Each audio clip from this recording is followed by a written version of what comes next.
When the first Subnautica launched, it completely redefined survival games. That feeling of isolation, the constant fight to stay alive, and the thrill of exploring the unknown depths, no other title captured it quite the same way.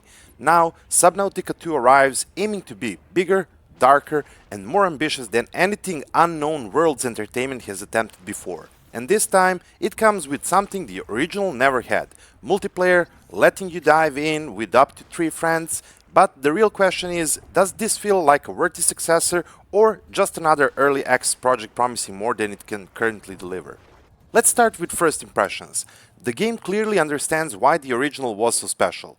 That sense of isolation is still here. You're stranded on an alien ocean world, surrounded by endless water, with no real safety net.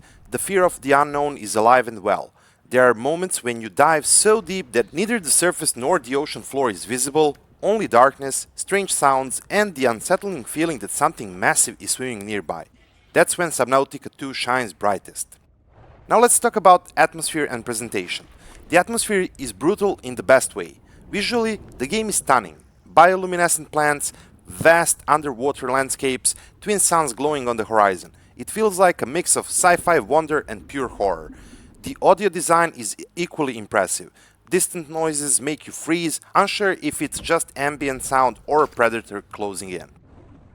Gameplay and systems. If you play the first game, the core loop will feel very familiar. Gather resources, craft gear, build bases, and push deeper into new biomes. But base building now plays a much larger role, and honestly, that's a great improvement. Construction feels smoother and more intuitive with easier rotation and expansion options. Materials aren't overly grind heavy, so you can establish a serious base fairly quickly.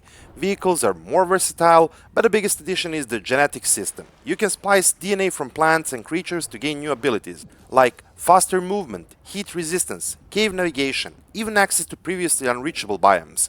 It's a mechanic with a huge potential. Now, about exploration and storytelling. Exploration remains the heart of the experience. Every time you swim past the edge of a massive underwater cliff, your pulse quickens. Biomes are beautifully designed. The starting area feels calm and safe, but venture further and the world grows hostile and terrifying.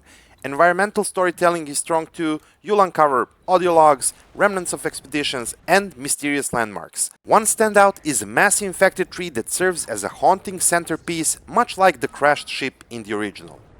About early access caveats. Of course, this is still early access and it shows. Bugs pop up, missions sometimes fail to trigger, and multiplayer stability is shaky. Content is limited, expect maybe about 6 to 12 hours of solid gameplay, depending on how much you explore. More vehicles, tools, biomes, and narrative depth are clearly planned but not yet implemented. The story feels more like a teaser than a full adventure. So you'll need to decide, do you want to jump in now and watch the game evolve, or wait for the complete release? Final thoughts. Is it better than the original? Right now, no. The first Subnautica is still the more complete legendary experience, but the foundation here is excellent. If Unknown World Entertainment keeps expanding content, stabilizing multiplayer, and deepening survival mechanics, Subnautica 2 could easily surpass its predecessor. If you love survival games, sci-fi atmospheres, and the eerie beauty of the deep ocean, this is already worth checking out, even in early access.